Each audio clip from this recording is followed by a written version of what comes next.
yung mga naghahanap ng 3125 na bore-up kit, so available na ngayon is 58mm para sa 3125, pin 13.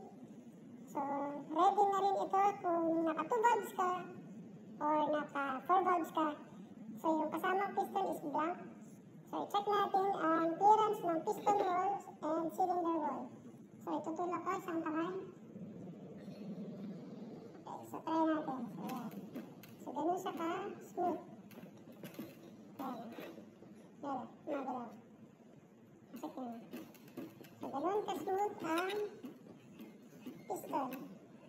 Yan ang clearance ng piston wall and cylinder wall.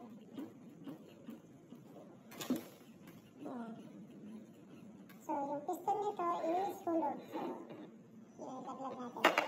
So, hulog ang piston. So, i-drop natin ulit. Yun. So, again, available. Limited lang to ha. Limited. Ngayon is May 24. 58mm 3.25.